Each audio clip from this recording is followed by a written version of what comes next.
All right, welcome back to my channel. We're going to be taking a look at Xbox's showcase here with Bethesda and some highlights and lowlights from today. And you'll notice that Xbox console exclusive is like the thing that comes up here quite a bit. And I apologize if you don't hear anything from the trailers here as we're going through. First one here is Redfall. It opened the show up here. We got to see some vampire combat, first-person shooter. It's co-op. You can play on the couch. You can play online.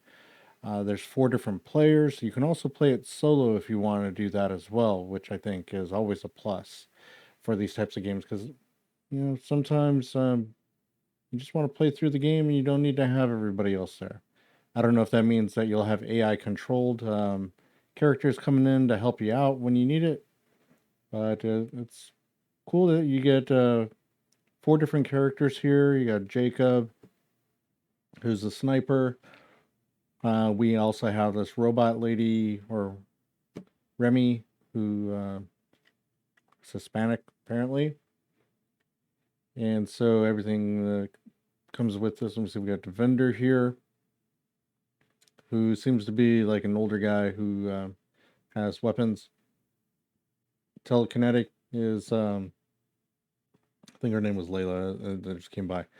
But all in all, it's not anything that seems to push the limits of the console, so it very well could be one of the cross-generational titles that was being worked on at the time when Microsoft had purchased Bethesda.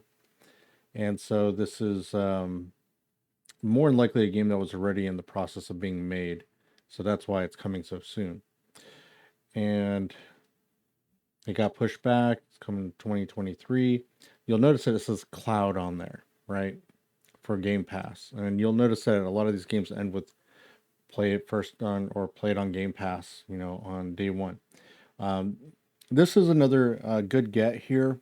I had forgotten about Hollow Knight, to be honest. I haven't played this before, but it's good that we have Silk Song here that'll be available at launch, and that'll be available on Game Pass, as you can see at the end. Almost every one of these ends with that on here, so that's kind of like the ongoing theme of the day. We have this game here from Squanch Games, and it is so weird. It reminds me of like Oddworld in a way because of it. This seems to be some kind of satirical element here of what's going on in the demented Care Bears. All your weapons talk to you. It's really weird, and it's called High on Life. I I don't know if this game is for me. I don't think it is, but um, I'm sure there's going to be people that are out there going to pick up this game and play it. It might actually be a fun game. It's just I don't know. The concept is a little out there for me. Um, Another get here for Game Pass is getting all these right game, mostly known as mobile games, available on Game Pass with a bunch of unlocks. If you're into that, it's a win for you. It's not really doing anything for me. It's not something I'm into. We have Asobo Studio here coming out with, I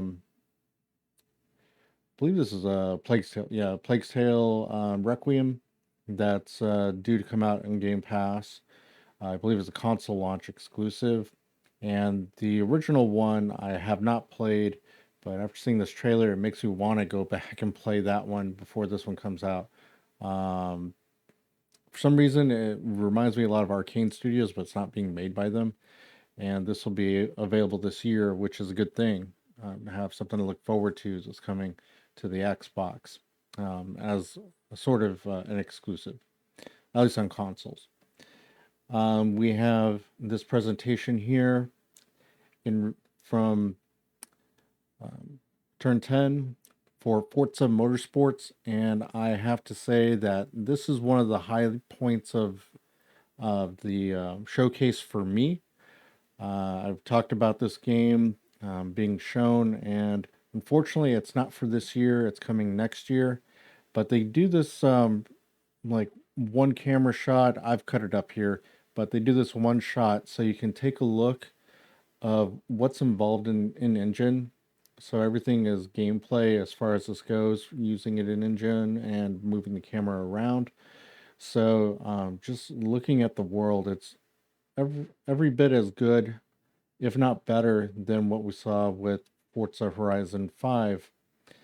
And with motorsports, you're locked on tracks. And with that, they can put a lot of detail when you go from track to track. They've included weather effects as well as the ability for a day-night cycle that would be continuous. There's a lot of highlights here throughout this that they go over. But one of the big things for me, and I know like some of the things they focus on here are things that you're going to see like for a split second because your focus is going to be on driving. But looking at the world, the geometry, everything that they've done here to recreate and have you feel like you're in the real world, including, for instance, like this day-night cycle. Again, with all the tracks, this is a feature that's there, along with all the weather effects. But you can see all the lighting and just it puts you like in the world where nothing's gonna pull you out of it.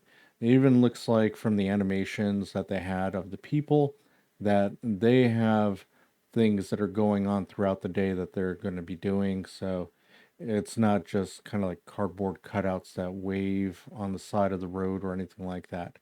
And when it pushes in on this particular vehicle, right, you're looking at the different materials and the textures on here, the self-reflection, self-shadowing, all of those details on there.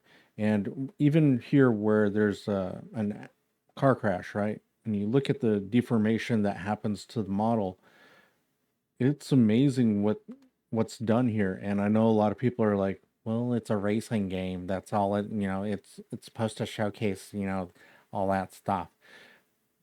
I say, no, this is a game. And look at this. We have ray tracing during the race. Look at that. And it's gorgeous. And now my footage is not the 4K trailer that was put out after the show. This is from the showcase when it was streaming, and it's streamed in 1080p. But all of that detail there, and look, the water, all the animation, everything that's going on in this world. And I know it's a racing game.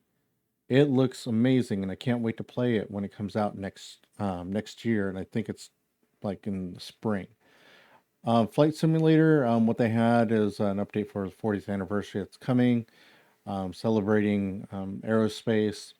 But the kicker for me that got me really excited about this, and I know the game's already out, but you get to fly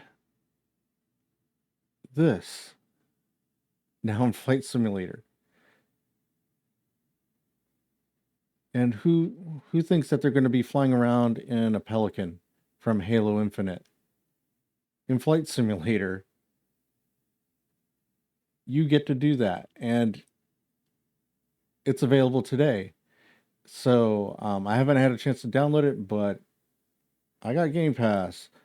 I'm going to be doing this. I mean, I played the Top Gun Maverick update, and that was a bit of fun. But that looks like a lot more fun to me. We also had this come up announcing it's going free to play, and this is for Overwatch 2. And we also have a date for it when it's going to be available, October 4th. So if you're into that, that's available. I haven't been in it. Twitchy games like that, I'm not going to do well with that. So that's why that's not something that I focus on my channel. Um, I'm not going to be going online to go toe to toe with anybody to see if my reaction time is better than yours. I'm in like pushing my late 40s here. It'll be a bloodbath for me, and I'm not going to have fun. So I've kind of cast that to the side. You younger folks can go ahead and enjoy that. And my kids can enjoy that too.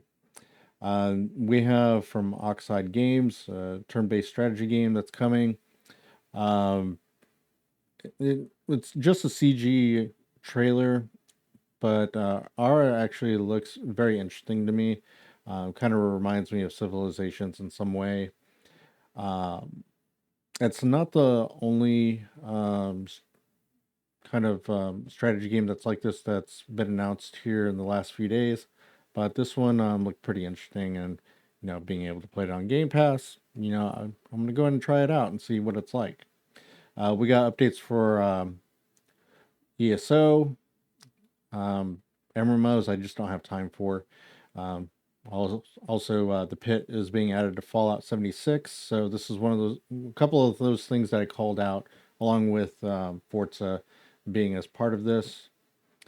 Um, it's on Game Pass. I just don't have time to get into that.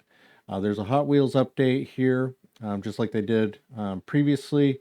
This will be in Forza Horizon 5, and I'll probably play this as soon as it's released with my son. He's really into Hot Wheels right now, and so I think that he would love this. Um, yeah, everything looks really cool. Kind of outshines the Hot Wheels game that already came out. And then as a console launch exclusive, and there's quite a few of those that are in here, but we get Arc 2 with Vin Diesel, it's diesel powered dinos. If that's what you're into, yay. It doesn't do anything for me unless The Rock shows up and then you can have them battle in there. That would be fun, but I don't think that's the case here. So, no Dwayne Johnson versus Vin Diesel in Arc 2. Bummer. All right, so yeah, play it day one with Game Pass, and I'm not gonna say that's a low light. I like that. I just don't think it needed to be repeated with each game. It could have just said all these games are going to be available here. For instance, like this one. We've been waiting for this one since the Xbox Series consoles launched, but now we have a date for Scorn. So if you've been waiting for it and you want to look at all those Geiger kind of character designs and whatnot, that's the game for you. But also from Kepler, which is also making Scorn. We have like a completely different direction here, and this is about an axe wielding, flintlock pistol wielding, fox familiar wielding character who's looking to go kill the gods with her melee and flintlock guns and some magic along the way. And I think this was mentioned before, but looking at it now, and my wife was sitting alongside me and watched this, and she agreed this is a game that she could totally get into, and it's called Flintlock, and I think it's a good get. I mean, it's a new IP. It'll be out next year. When it says early 2023, that tells me it's probably going to not come out until about this time next year. But she really liked that familiar looking character that you get to take along with you on your adventure. All right, so we have another Xbox Game Studios game here. We got Mojang or Mojang, however which way you want to pronounce it. It's a real-time strategy Minecraft game, Minecraft Legends. My son's really excited about it, but he's never played a real-time strategy game, so I'll see how he deals with it. It's not really a game for me. Yep, play it first on Game Pass. And kind of a disappointing thing is we didn't get any Killer Instinct, as I mentioned. We did get some other games that we didn't anticipate coming, and this is one of them for me.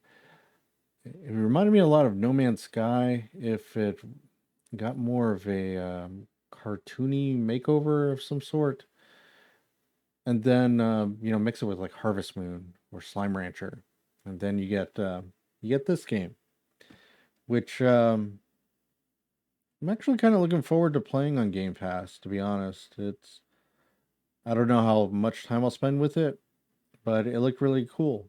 Lightyear Frontier, and it's another game coming in the spring.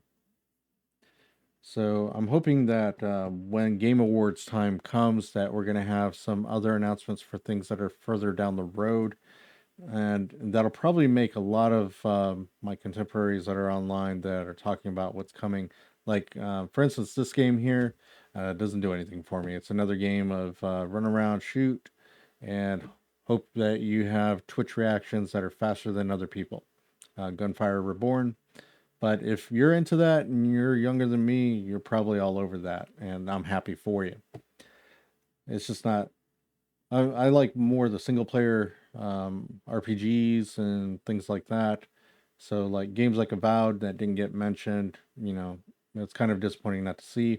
But we got this instead from Rogue, and it's a Metroidvania in like a haunted mansion kind of world, from what I can tell. Um, the artwork is really something that'll stand out, and this game really looks like it's something that's kind of up my alley. That's the last case of Benedict Fox, and that's also spring of next year.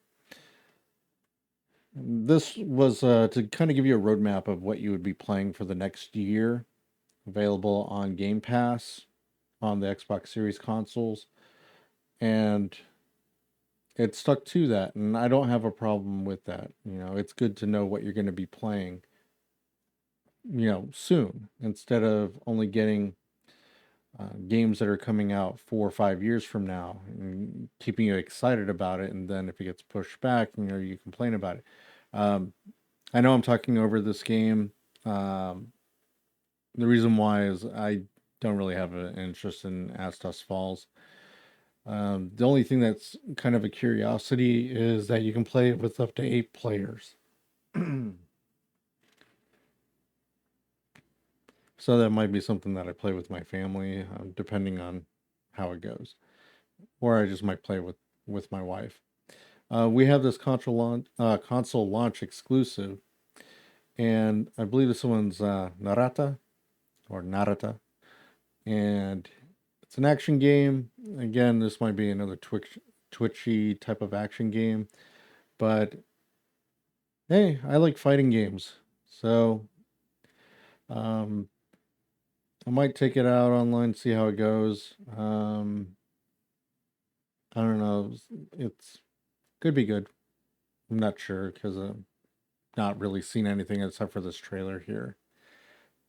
But it's it's a good thing in the aspect of a lot of people don't seem to understand what, at least from my point of view, what Microsoft is doing here with the direction they're taking. And I've mentioned that before that Starfield and Redfall were pushed back, not because they weren't necessarily done. And before I continue that, Pentiment definitely is going to be a game that I'm going to play as soon as that one comes out. This looks really good, and it's from Obsidian. Everything about it is kind of off the wall in a way, but it's really intriguing, and I really want to play it just to see what it's like. So I'm excited for this one, and I didn't know anything about it. So this, to me, is like a treat. But what I was getting at with Redfall and with Starfield, I've said it in another video, but I'll say it again here. It was pushed back because the focus was for Game Pass, and it's going to be out on Samsung TVs, and then it's also the the other hardware that they didn't announce during this will be coming, which will allow for a larger amount of people to be able to play the game. Oh, by the way, Grounded is no longer in access. It's being fully released, so you'll be able to play that, and that'll be September that the full game is available. I might try it. It's one of those things of I don't know if that's for me. I don't like bugs. And then we have this console launch exclusive, and this one looks all right. So it's one of those things of it's going to be on Game Pass, so I'll probably take a look at it. It looks like a stealthy game that's kind of I'm not sure on the pronunciation. It's like Araban. You're fighting robots. You're like a ninja lady. It reminds me a lot of like arcane style of games. So it's a stealth action game. So I love those games, but I don't know about that one. Then we have this trailer about Diablo 4 and the Activision purchase and has not been completed yet. So it's kind of like it's hinting that this is going to be on console for Xbox, possibly as an exclusive, but of course it'll be available on PC. And this has to be a lot better than what's going on with the Diablo that they just recently released, where it tries to nickel and dime you in order to complete the game. It's absurd what they're doing with that. But they did show a lot of captured footage here on the Series X console, and the game looks really good. And we got introduced to the new class with Necromancer. You also are going to be able to customize your character, which is a good thing for me. I love character customizations in games. I think it's an important thing to have in these types of games. And my wife's excited about that too. And they had mentioned things about being able to go from possibly from class to class. It's an open world.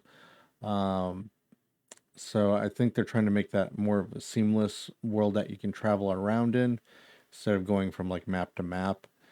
It seems to be vast, a lot to explore, and this might be a Diablo game I actually finish. There's a lot of them I start and then I kind of like get distracted with something else and go and play that and then go back to Diablo sometime down the line. Usually I end up starting it over and then not remembering what happened. But this looks like it's a good get here for getting it. I don't believe it says this one's on Game Pass day one, and I think that's something that they're gonna wait to announce later. But back to what I was saying about the two big games. Well, according to Microsoft, the two big games. I know to me, Starfield is the big game, but those games I believe are being held back so they can have it marketed and when it launches be in as many players' hands as possible, and that would be through the Samsung deal, being able to play it on the cloud or in the cloud, and I believe that's what they're focused on. It was getting it ready so that it would be able to run really well through the cloud for those that are looking to play it that way. Oh yeah, Sea of Thieves gets an update. You can be a captain of your own ship now. So, um, yay! I haven't played Sea of Thieves since it launched. So if you're able to do that, well, I don't have the time to be able to invest in it. But for other people, and I know there's a lot of people that play it, that's a win. It's just not for me. Coco Cucumber has this game here that really caught the attention of my wife. And I can see why. As soon as I saw it, I was like, this is definitely, your kind of game. And she agreed. And so I'm excited for her to have this game to play. And I'll probably see her play it. And that's how I'll experience it. And it has a lot to do, from what we can tell, of Alice in Wonderland themes. It's called Ravenlock. And maybe she'll get to do the review for that next year when it comes out.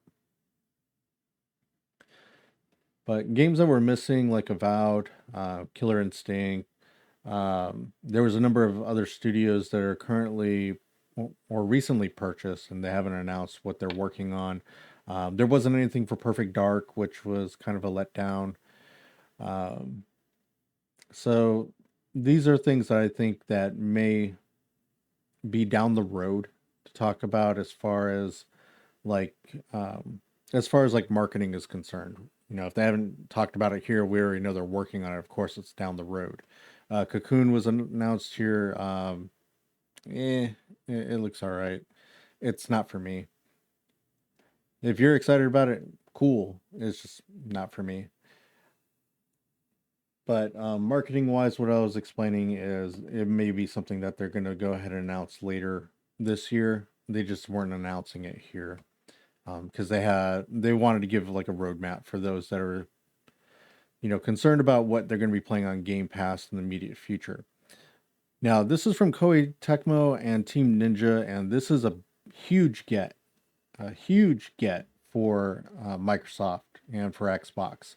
And there's going to be people who are going to kind of poo-poo it, and the reason being is they don't understand what this means. One thing that Microsoft and Xbox have been trying to do for 2 decades is make a dent in the Far East, in Japan, China, um, South Korea, you know, most of those other countries there in that area do not pick up a Microsoft console, right? So with Wolong here, this is a huge get because I believe it is a console exclusive from what I can tell. You can play it on Game Pass, but it's Team Ninja back making this on an Xbox. And then we have this announcement by Phil Spencer. And look at that guy smile. Look how happy he is. He did good for me. He got Atlas to put some games over on the Xbox. And which games did he get? What did I say? What did I say? He got Persona 3, 4, 5 Royal. And we're going to get Persona 5 Royal first this year. It's one of the best RPGs I've played in a long time. And it doesn't matter if it's a JRPG or not. It's one of the best games I've played recently. I have a review up. If you want to see why, go watch that review. I'm going to get to play Persona 4 Golden on my Xbox. I'm going to get to play Persona 3 Portable on my Xbox. I'm going to get to play it on Game Pass. I'm not going to have to shell out a bunch of extra money for it. And now we have JRPGs that we've been missing here on this console. And everyone's thought that Persona was locked with Sony on the PlayStation for so long. They didn't think it would ever go anywhere else. And that's why, like, for instance, on the Nintendo Switch, they don't even have these games. They have spin-offs. They don't have the main games. But now you'll be able to play it on PC. You'll be able to play it on the series consoles. You'll be able to play it through Game Pass. And that's a big deal. That's a huge get. And if you don't understand why I'm sad for you, you should play these games when they come out and you can understand why this is a big deal. And for a lot of people, they talk about how Microsoft's not making the big waves and, ooh, look at these anime type games. I have to say, there's a big market for that. And they don't have those games on Xbox, and now they do.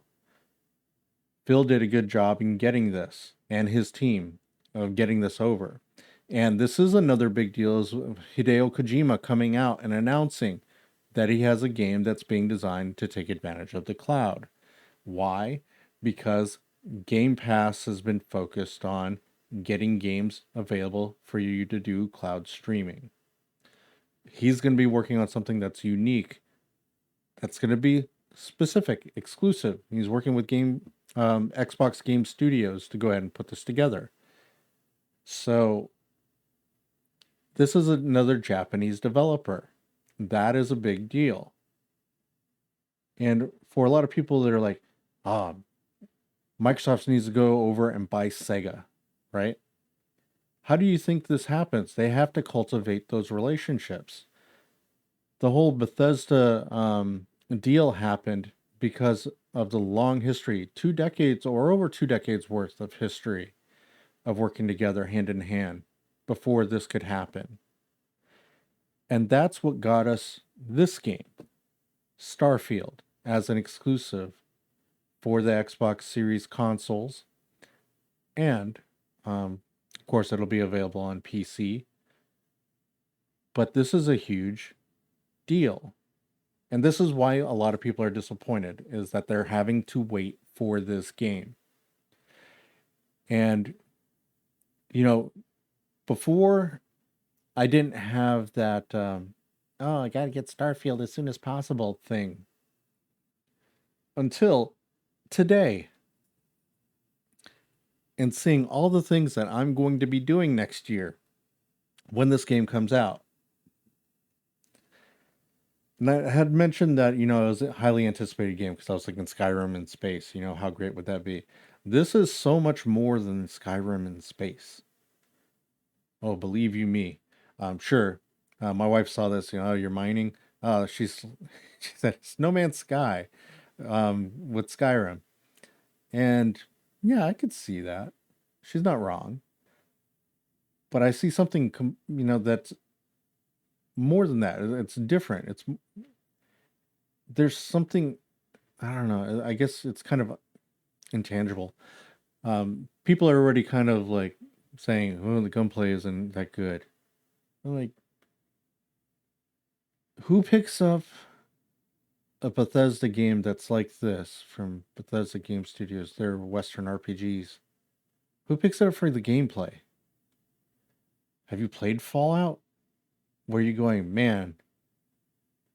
These guns feel amazing in this game? No.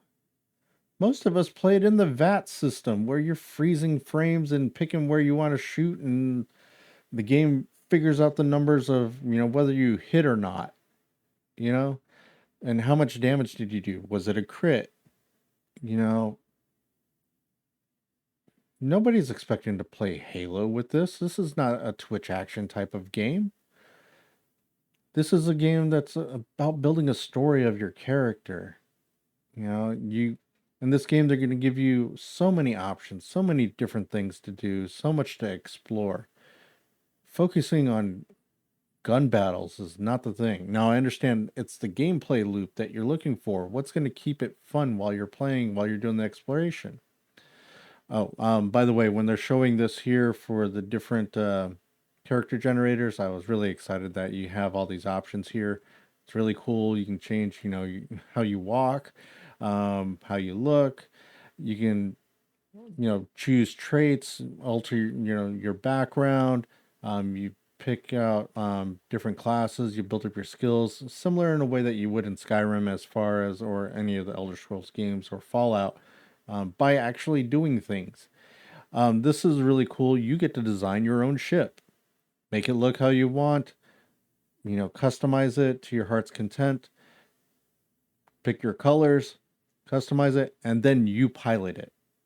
That's right, you get to fly it out in space. Not only that, there is combat in space, ship to ship, and it looks pretty good. Yeah, there's debris everywhere, and I'm sure this is kind of fast and frenetic from what they're showing here.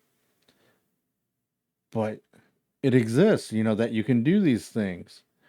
And, just you're the one piloting your ship. It's not, for instance, we had a game come out that was done by City, and I can't think of the name right now, but it's in Game Pass. You can play it. You didn't really get to do that with your ship. You get to say, okay, I want to go here. The ship piloted itself and got you there. This, you get to explore 1,000 worlds. I don't know if it's procedurally generated or not, but from looking from world to world in this trailer, everything looks really good. So I don't have the fear that this is going to be a horrible game. I'm looking forward to it.